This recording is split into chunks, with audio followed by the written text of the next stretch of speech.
Hi Stitchers, welcome to Tatreez Talk, where we share conversations about Palestine embroidery. I'm Lena, here with my co-host Amani, chatting with talented embroiderers and artists, sharing their stories, inspirations, and the cultural significance behind their work.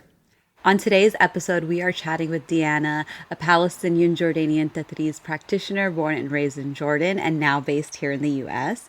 Deanna, we are so glad to have you here. Welcome to Tatreez Talk. It's so beautiful to be with you, Lena and Amani. Thank you so much for having me. Oh, Diana, I love it. For the listeners who don't know, Diana and I are actually friends before we are podcast and interviewee. So I'm super excited just to talk through all the details because I know we've kind of geeked out about it on our own and I'm excited to bring it to everybody else.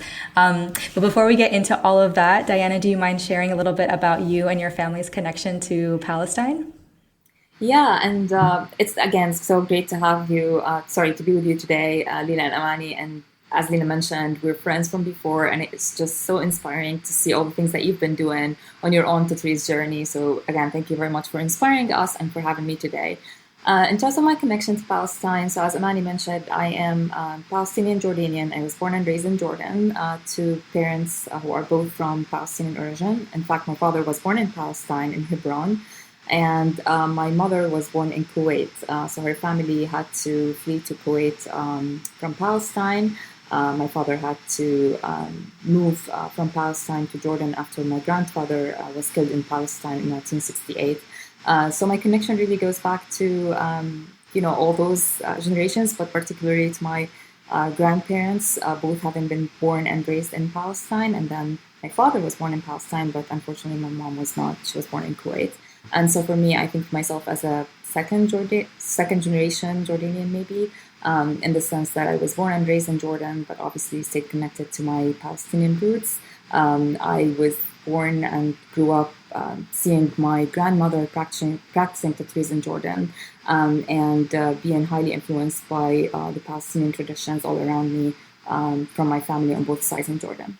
Were you able to visit Palestine since you were next door?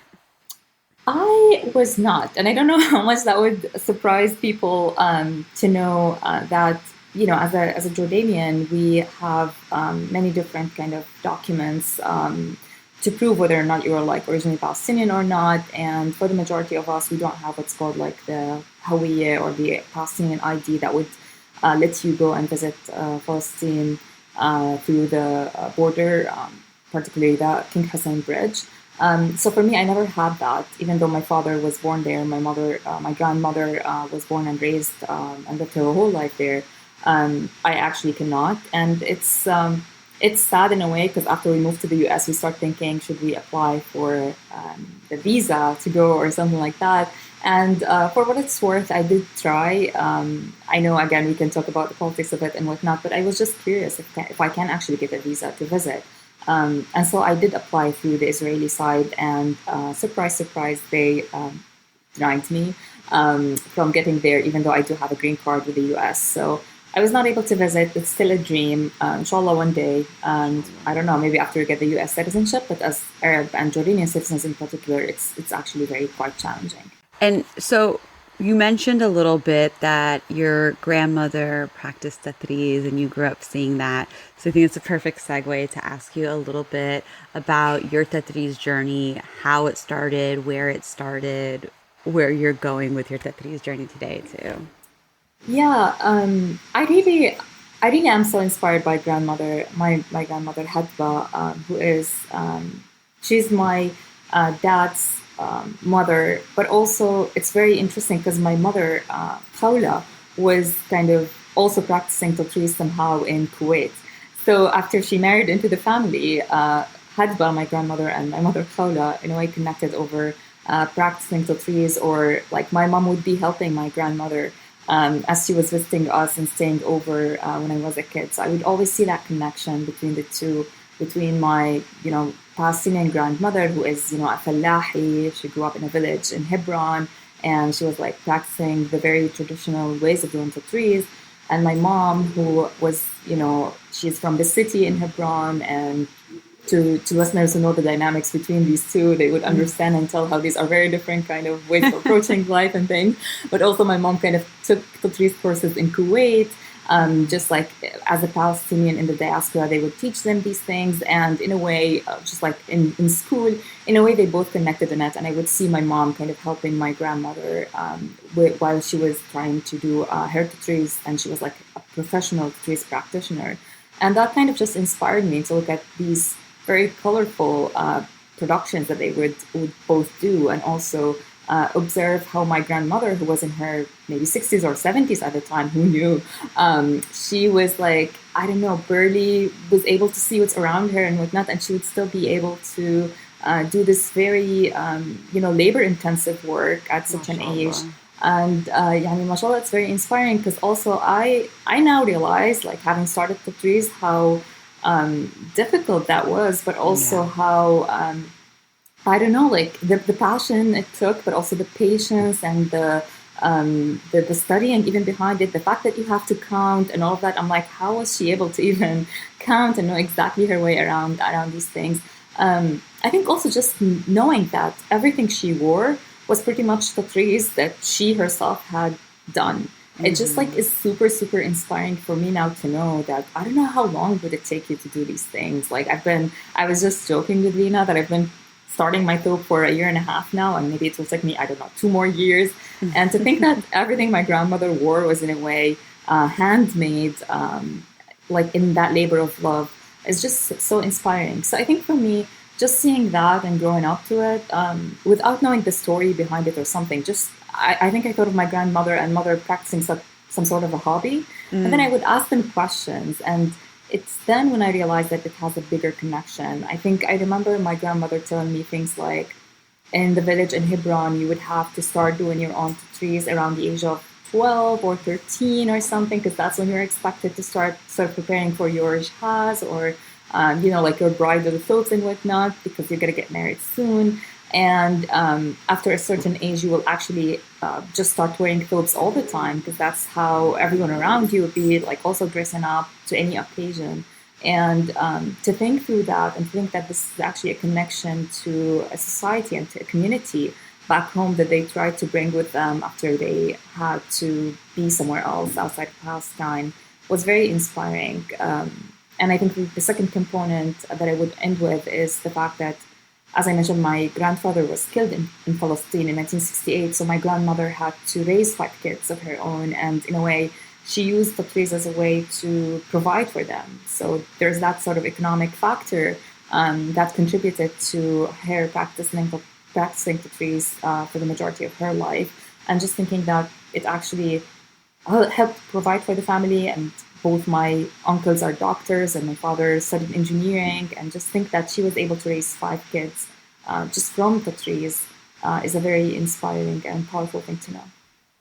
That's so beautiful, Diana. I actually didn't know that about your family. I'm so happy that we're diving deep. It's so beautiful. So how did you begin learning yourself? Did you ask Teta to help you learn for the first time? Yeah, so it's actually very sad, but my Jidde, my grandmother, passed away in 2000, right after the second Intifada, in Jordan, actually, after she had visited Palestine. So unfortunately, I didn't get to learn the details of the Tatreez and whatnot from her, which is very sad. I always told my mom I wish I had spent more time with her, learning and, practicing that with her. But I have some pieces from her that I also took and tried to recreate myself. So to answer your particular question about when did I start the Tatreez, it's 2 things. One, when I was growing up, just in high school, you take some form of like a Tatreez class, I would say, or like an embroidery class in general. And I did practice some of my Tatreez, like inspired by my grandmother at the time, in Jordan, back in Jordan. But I think really I started it like more religiously, if that makes sense, in 2021 around Sheikh Jarrah events. I somehow, I don't know, it was the first time for me to witness like Palestine from really afar and like this war and this whole dynamic, not being surrounded by my community and my people back home in Jordan, where everything, it just makes sense to be talking about Palestine and to be somewhere where it's not the norm, or people are actually in different different sides about the story. I think for me, I tried to reconnect with something that is deeply personal, which is why I was like, oh my God, I want to start doing Tatreez. And it was then when I just tried to learn online, how can you actually get like the materials, how can you start and do the waste canvas thing. So I started with a jacket, just like I bought a jacket from Gap, a white jacket, and I started with like a digital print that I downloaded from Etsy. And I'm so glad now that Lena and probably you, Amani, as well, like are uploading many of these online that we can follow, because I think that's actually how I started. I just like try to remind myself of how it actually happens, on like the cross stitching, and just bought some DMC threads online and started doing it. And then I remember in 2022 or something, I was in Jordan at the time, and Lena, inspired by Lena Thobe, and she knows this, was kind of like calling for some form of like customer interviews or trying to learn what people who are practicing Tatreez are looking for. And I remember I just had a video call with her where she was asking like, oh, how are you doing with your Tatreez and whatnot? And I was like, I don't know. I'm like doing like this jacket, this top, things like this and that. I don't know. And she was like, why don't you do your Thobe? And you're in Jordan. This is where you actually can like go and talk to a practitioner and know exactly how to do it and like buy all of these things there instead of going back to the US and like looking for the material online and whatnot. So I actually give Lena all the credit for the fact that I started to do my own Thobe back in 2022. And so I just went to a khalto, just like a Tatreez practitioner in Jordan. This is the best way to do anything. Yeah. I know. Find a khalto. Wallah lazim. And I just told her to teach me. I was like, I have, I don't know, a couple of weeks in Jordan. In fact, it was early 2023 at the time, like by the time I actually went and talked with her. But it was very interesting because the khalto had her like very, very traditional way of doing things. Like she was in this like small little shop and she would tell me, I don't know, go to Al Balad, like downtown Amman, talk to this person. Like, you know how they were like, it doesn't have a name. It's like a small whatever here or there. Yes. And just like tell them this is the thread I need and tell them that khalto sent you and they would know. And so it was very, very Can funny. I just say that's when I know how American I am, when I am in the Arab world and they do that stuff. It's so stressful to me.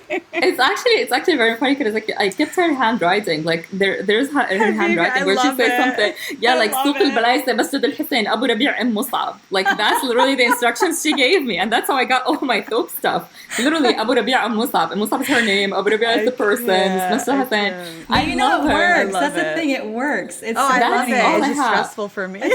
That's the instructions I have from her. That's the instructions I have, and I just went there, and I was like, okay, I need to create a Thobe, and she sent me, and she said you'll have it all, and so we started. I mean, like obviously, like there's the thing, like okay, obviously he would guide you through what kind of like I don't know threads you would need, what kind of like, do you need waste canvas or not? Do you need what kind of even like clothing you would need? Like all the things about the designs and whatnot. But then you have to think through the motifs and what story do you want to tell? Which is I was very inspired as well by Lena when she said she tried to, bring all her heritage and think about her mother and father, like both the heritages, but also I know like, Lena, you had such an interesting journey and also choosing the colors and what they represent and how can you do all of that? And for me personally, I went to two things. One, trying to replicate some of my grandmother's design. And then the second thing was trying to connect to Al Khalil, because Al Khalil, Hebron, is like, for my both parents, it's their city. And so like the colors particularly and the motifs that come from that area. So I tried to connect these two. And this is how I came up with the designs for my Thobe. I also credited Lena with the tooling that I used. You recommended, I think, Max Stitch or something, which I used to then draw my designs. And I went ahead and bought the threads and started my Thobe back in early 2023. Oh, so okay. First of all, you're giving me way too much credit. I literally had one conversation with you, and then you did everything else. It goes a long way. It goes a long way, Dila. Can you tell us more about the experience with the khalto? Because I remember you showing me because I remember asking you, oh, how did you come up with this design or something like that? And you had shown me these screenshots of the WhatsApp messages. I know. Just talk us through, because I'm just curious, what is that experience like going through this learning of how to make a thobe through a khalto? I'm really curious about that. Yeah, it's and you know what? I think it's something that I believe everyone should try. Every Tatreez practitioner, no matter what, you can do all the courses and whatnot. I recommend you actually go to a khalto at the end of the day. Oh my God, that's my dream, inshallah. Exactly. I know, and it's also very funny because how they perceive us too. For them, it's how come you don't actually know how to cut even your threads, or you can't even cut your own, you don't know the measurements, you don't know whatever. It's very, very funny. So I think that there is that piece to it. But honestly, it just started with, I just went and I told her I know nothing, but I know that that's something I want to do. And I know that I can do cross-stitching in a certain way. And I think she really helped me, first off, just understand what are the components of a thobe. So because I was telling her all these things here and there, and she was like, okay, do you want to do the traditional one or the modern one? And I was like, what's the difference? And she was like, the traditional one comes with banayeg, which are these two sort of side panels that you add, and the modern one doesn't. And I actually even didn't notice that. So the traditional one looks more like an Arabic 8 basically, and I didn't even know or realize that, even though I've seen so many thobes in my life before. So it started with that, and just explaining, okay, this is the ghudfe, this is the wirk, this is the katif, this is all the names of the different pieces that you have. And the components of a thobe, and do you need it to come with a belt, a hzam, a ghudfe, which is the headscarf, and what kind of, again, what are you looking to even design? And then after that, it starts with the colors and the material that you're going to use. And so even though I was I wanted something more maybe fun and more optimistic and lighter colors and whatnot, I actually learned that Hebron and Khalil is more dark, and it's more black, and the colors will be colorful. It's still green and pink and red and purple, but they have to be on a black background if you want to do the traditional Khalil thing. So I went with that, versus whenever I would see the white and red, she's that's more Ramallah, Beit Lahem. So I just have to think through that, and she helped me think through it, and I really, really appreciate that she did, because otherwise I would have, maybe just followed what I thought was the modern or the style that I had in my head. And then I think the third piece was giving her my grandmother's design and be okay, how can I recreate it in a way that would be more aligned with this concept that, it's Al-Khalil's colors, but also it's inspired, but not really replicating what my grandmother did.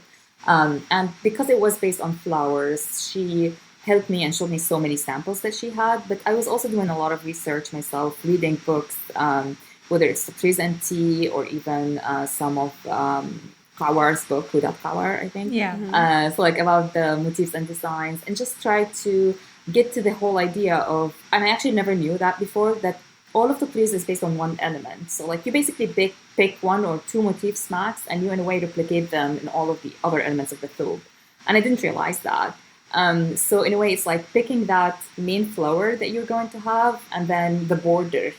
And then you just start actually replicating them. That's the whole process. And I didn't even realize that. So it's not you have to pick and choose 7 or 8 of them. In a way, you pick anywhere between 2 to 3. And for the whole thobe, you have to choose between 3 to a max of 5 colors, max. That's it. Even though we see them as very, very colorful and very beautiful and all over the place, if you really actually abstract them, it's very interesting that it's only 2 to 3 motifs and 3 to 5 colors max. That's it. And it just keeps replicating itself. So we started thinking about that sort of central element. And then she helped me through how can you actually replicate it and create a belt out of it, or create the chest out of it, and create the whole banayeg area, the sleeves, all of that. So after all these conversations, I just went and digitized it all on MaxStitch, and then I started the execution with her. And the last thing I will say on that is, just even cross-stitching, I was used to do it in a certain way where, I don't know if you both do it this way or not, but where you would do basically the first set and then you would go back and of the cross. And actually the khalto's way is you have to do it one by one. So you have to do a complete X and then a complete X. Is it And or were you using variegated thread? yes, it's the same. It's everything that we do. Like it's the DMC3 and the same way. But actually, and I would like invite you both to try them both and see the difference. If you do it one by one, you will see it more of a 3D. It pops actually more, and it's much more beautiful. And my thobe is actually one by one, which is why it's taken me a lot of time. Because like before, I was just doing the like go one side and then go back, and you could tell the difference. And she was actually telling me that it's your own thobe. You definitely have to do it one by one. Like that's like just like commercial work if you do it that way. And I even didn't know that. And I was like, it's actually using a lot more thread if you think about it. It's not the best distance. Like it's much less economic. And she was like, definitely, that's the way to do it.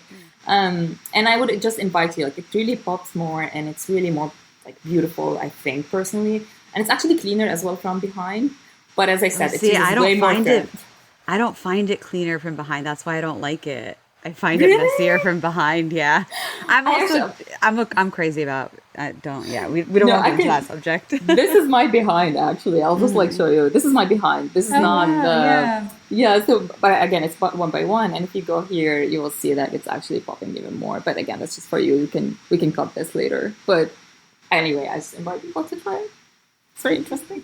I love the khalto. Yeah, and khaltos, they all think that they have the right way. I bet you if you went to another khalto, she probably would have told you something else and like, no, that's the right way. That's the absolute right way. 100%. 1,000,000%. 1,000,000%. Totally. So, okay, where are you now with your thobe? Okay, so I finished 2 banayeg, and I finished 2 sleeves, and I finished like the majority of the back. Mm-hmm. So now I have like a little more to finish on the back, and then I'm gonna have the chest left. So I expect to, I don't know, take 1 more year maybe, or 2. No, I think maybe 1 more to be honest, because it just has a lot of work. Yeah. But I would say I'm like 60% done. I would say. Okay.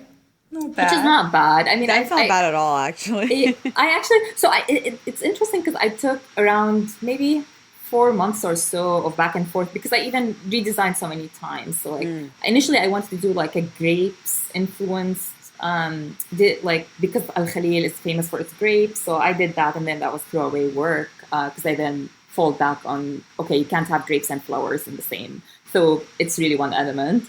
And so I started in April of 2023. And so I think, it's been 1 year and 5 months. Not bad. Oh, that's not bad. Yeah. So, and then I guess you're going, just to kind of like, for people listening, you're definitely going the very traditional route. And that choice, like what inspired you to like keep it super, super traditional versus kind of making it a little more modern, not modern, but like really making it like quote unquote your own? Yeah, no, I'm totally going the traditional route, as you said. And I think that's inspired by, I did try already to do some modern stuff on jackets, tops, whatnot. So like I have those, and I do them anytime I'm like, okay, craving something quick and whatnot. But then the second piece is I did do a modern thobe for my Stanford graduation ceremony. I worked with a Jordanian Palestinian American designer, Rima Dahbour. If people know her, but she's amazing. And I also did something inspired by actually my grandmother's flowers, but it was mostly the tradition, the more modern, like red on white and all of that. And I think that's very beautiful and all. So now I'm like, okay, but I never have the traditional thing that would connect me to my roots. I actually think the traditional one is more Diana than maybe the modern one. Just because I feel like it's just like I don't know, it's a way for me to celebrate my grandmother and my like Al Khalil and the village I would have maybe lived in had none of this happened. So in a way, it's the very, very traditional colors and motifs of the village that my family come from. So I think that's why I think of it as more Diana, maybe. Do you have that? That's really beautiful. Do you have a plan on when you would wear it when you finish it? Which is actually very interesting because it is black and has those colors, it wouldn't be. I don't know if you can wear it to celebrations and things like I actually don't know, but I feel like more than anything, I do want it to, and you both speak about this a lot of time about like this sort of reviving the tradition of Tatreez and also like passing it through generations maybe or something. So similar to how I have my grandmother's pieces of my grandmother's Tatreez today, I think of it more as something I want to pass down maybe through generations. I don't know how that's going to happen when I'm not married or anything, but one day, inshallah, who knows? But I think of it more as not necessarily that I want to wear it to something, but more like I actually want for it to be the culmination of all the Tatreez practice I've been doing, and I just want it to be something that's representative of that heritage and be passed down through generations, hopefully, inshallah. Okay, so I know we talked about you were born and raised in the diaspora in Jordan. Now you live here in the diaspora within the U.S. How has that move and that change in community really shifted your Tatreez practice and the way you look at Tatreez? I actually think it's super interesting that the reason I rediscovered my love for Tatreez and my passion for Tatreez is because I am in the US and in the diaspora and not surrounded by community or by people who, I don't know, love Palestine, like in their sleep, I don't know. But I just think that that's the reason. And it's very interesting, but because Tatreez is a deeply personal something that helps you grieve and helps you process your thoughts, or at least helps me do that. I think just when you can't really have a conversation on Palestine or what's happening there, whenever you want to, you start defaulting to doing things that would just connect you with that piece of your soul. And for me, Tatreez was that thing. I also think that there is the community aspect to it for sure, except that I was in Seattle, so I just moved to New York, so there wasn't really no Tatreez community in Seattle, so defaulting really on the online community and whatnot. But just I think of it as also a way to share that love for Palestine through other means, just because you're not able to have conversations on the topic whenever you want to, or just feel like the people around you are not really aware of the issues that are happening there. So definitely, I feel like in the US, it's much more intentional versus in Jordan, I would have been like, okay, maybe I wouldn't even have thought about it. Maybe I'd be like, okay, I'll just go and buy another Thobe because it's just so accessible and so easy. Or like I would have designed another one with another designer or something. Here in the US, it's like, no, let me actually go and rediscover that journey and reprocess my thoughts throughout that process. Yeah, I think you had the nice best of both worlds in a way, because you could go to Jordan, get access to the knowledge and the materials, but then, you bring it back with you when you're in the US and can lean on it here. It's really interesting. It feels like a lot of people we talk to, the ones who have picked it up on their own, are the ones who are not nearby. Because it's a connection. It's like your ticket to Palestine when you can't actually go. But inshallah, 100%. We're all able to go. Yeah. Inshallah. 100%. And you know what, Lina, it's also very interesting because there are so many communities and so many centers to teach Tatreez in Jordan. But I just think that maybe we don't feel like there's a need there because, again, like you breathe it whenever you go and everyone is wearing it and everyone is talking about the subject. But I think your observation is very true, that people pick it up when they feel like they don't have any other way, or that they can actually imagine Palestine and reprocess everything that's happening through that. Random follow-up question that I just thought about, because we actually met from like not a professional way, but I met you at like a networking event that had to do with tech in Jordan. And so I know that what your job is essentially what I'm trying to say. I'm curious, like, how has that kind of translated into your Tatreez work? Are there like elements from like the way you think in the professional world? Because I know that you're very much in like tech and thinking about bringing products to market and all that good stuff. Like how have they kind of come together? And also maybe from the other way, has Tatreez offered opportunities to talk about Palestine in the workplace, perhaps? I'm just really curious. Yeah, it's a very interesting question. I feel like, because I think that Tatreez is an escape for me from the whole like tech and maybe like capitalist focus and like materialistic world around us. But it's very interesting that you also say, how much of so like for background, I'm a product manager in tech, and I think definitely those skills about, how you can plan something except the timelines, obviously.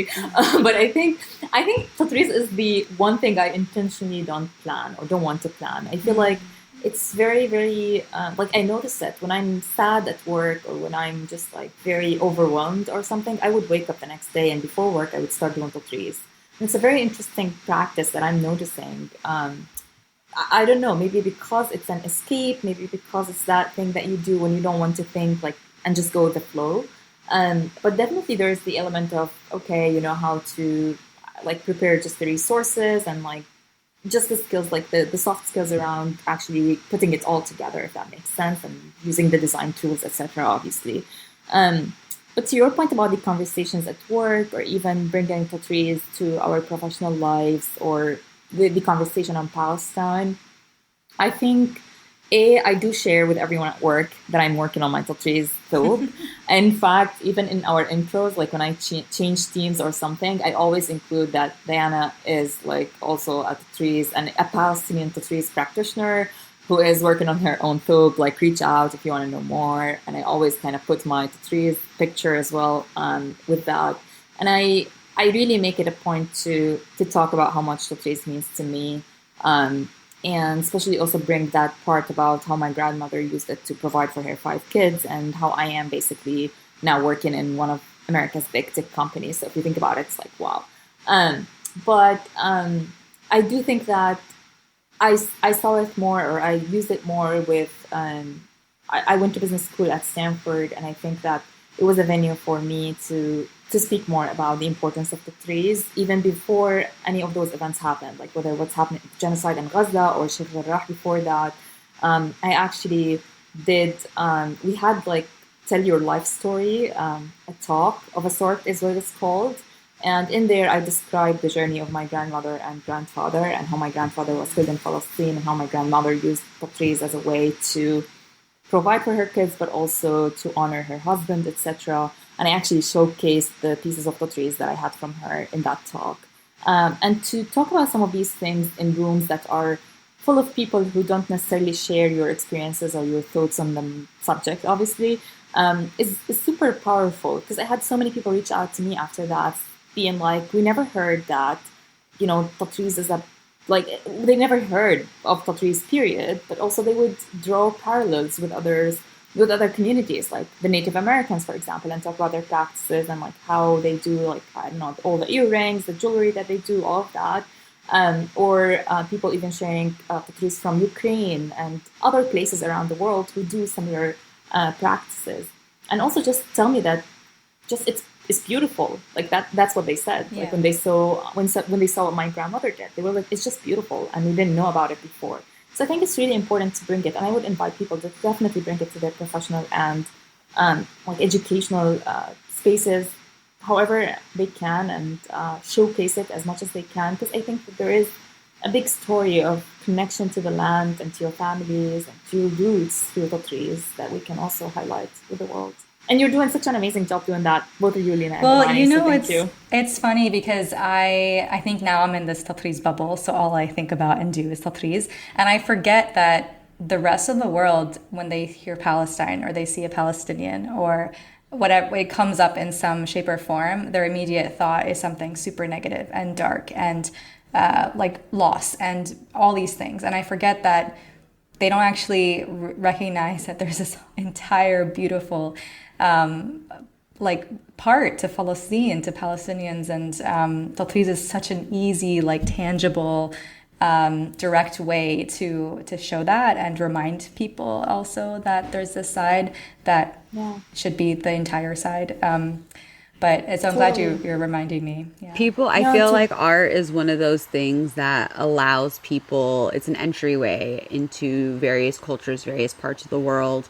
And it's one of the ways that is, quote unquote, non-threatening. It's, quote unquote, not complicated. So it's a very easy entry point. Like, I was actually just talking about this the other day because I was at an event at LinkedIn doing the Tatreez related stuff. Oh, wow. And I was talking to another Palestinian small business owner there, and we were like literally talking about this exact thing. And yes, like the Tatreez is definitely, especially since October, I've seen more and more non-Palestinian allies like trying to understand, trying to learn through the art. So it is very much an interesting and very powerful entryway for non-Palestinians. Yeah, no, totally, and thank you for saying that. I think too. Also to your point, Amani, like how people kind of, I don't know, became more interested in Palestine and in the symbols and our symbols in a way. I think also of the trees as, to your point, like maybe less threatening, but also people don't know that that's also what we used to wear. Like it's not like we're trying to kind of claim Yeah. something. Like I literally, like Yeah. my grandmother, literally that's the only thing she would wear. Like she didn't have any other clothing. Like she just wears Tatreez. That's what they do. Yep. And I think of it as maybe, I mean, not to use the word softer because I don't think anyway. But if we're using that word, maybe it's a hear you. softer symbol than like kufiya. So like I wear Tatreez, we wear Tatreez, and you can wear it around and not be looked at in a different way. Versus unfortunately like kufiya or something like that, people unfortunately are like maybe not accepting them as much or something. But to your point, Tatreez can be more inviting as well and less political in that sense. Even though again they're all things that we used to wear, even kufiya. It's not like it has any political like symbol in the start. And so I think that's really interesting. The other thing I would say is I used, for example, a practical something I did. I stitched some bookmarks, Patrice bookmarks, and I would put them in a Palestine book, like maybe the 100 years war on Palestine, or even Nur al-Qad's Justice for Some. And I actually gifted them to some of my friends. So this way, I was like, okay, it's just a bookmark. They could look and see a sample of the trees, but in a way, I'm inviting them to read a book.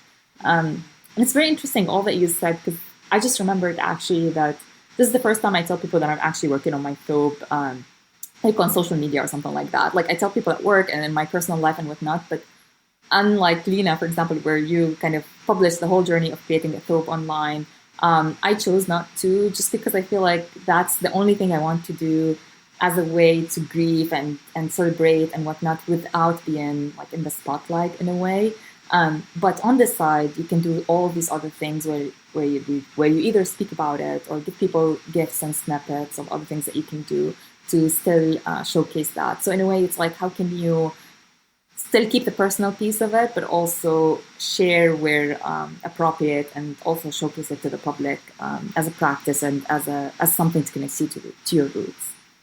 Yeah, totally. Oh, so good. Diana, it's been such a pleasure hearing about your story. We have a couple more questions for you. The first one is, what are the major life lessons that you've gained from Tatreez? Patience. Except that I don't know that I'm that patient, but actually, I would say girl. that. I know. It's like it's very, and it's very very interesting because I'm usually not a patient person, but like when my mom looks at me doing Tatreez or something, or even like some of my friends who saw me doing Tatreez in real life, they'd be like, "We never knew you could be this patient." and actually, and I know maybe any of us who ever tried Tatreez, it's when you finish this whole, like, I don't know, you finish a full line and then realize that you did it in the wrong way and you have to actually undo it and then do it again. I would like, if something like this happens with me at work, like if I were working on a document that didn't work and I had to redo it, I'll be just like, I don't know, shouting the whole time. But if it happens with Tatreez, I'll just bring my scissors and I will just like cut it and do it, and I will not even think about it. It's okay. It's okay. So I think there is that. But then honestly, the second thing is just, I think I just learned how, I don't know how to even describe the grief that you could feel while you're doing Tatreez, and just and it's not even grief, it's like telepathy, or like, I don't know, transportation, like, I don't know, something that you think about where you can in a way be I don't know, transferred in time, or like, I don't know even what's the word, where you actually go, I imagine myself in a village doing Tatreez with my grandmother and like being surrounded by trees and actually having tea in the afternoon. I just don't know how to even describe that feeling, but it's just this little bubble, as Lena mentioned, even the Tatreez bubble, but like you just go somewhere else and you start talking to your ancestors and you start remembering all the suffering of your people and all of that through this very very beautiful form of art. I think that's the biggest lesson I've learned. I don't know that it's even a lesson, it's a feeling that I I got, love that. and I just love it. No, that's amazing. I went there with you, girl. I love that. It's very beautifully said. And I think it just also showcases like we all get so many different things from Tatreez. So Thank you so much for sharing that. And before we let you go, can you let the listeners know where they can find you on the internet, where they can see all your beautiful Tatreez work?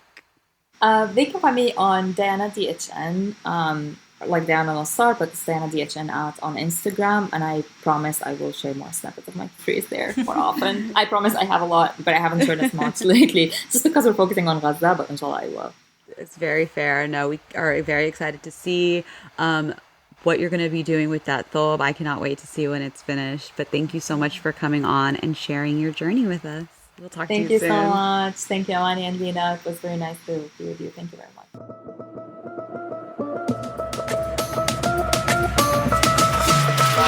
I love recording these episodes because even if I know the person, I learn something completely new. And this was so cool to just hear about Diana's story.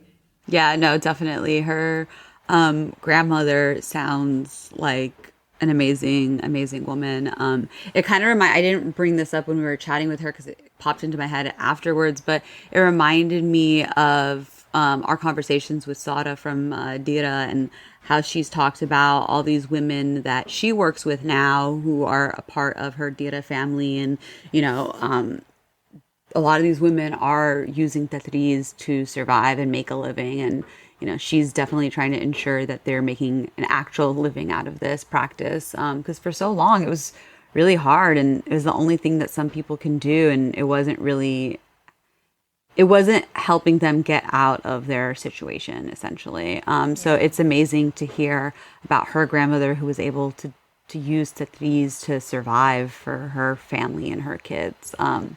Definitely, you know, a very bad beep woman. So I'm trying not to curse because, you know, good job. Yeah, I'm trying to be mindful and not curse. Oh my gosh. I don't know if that counts, but okay.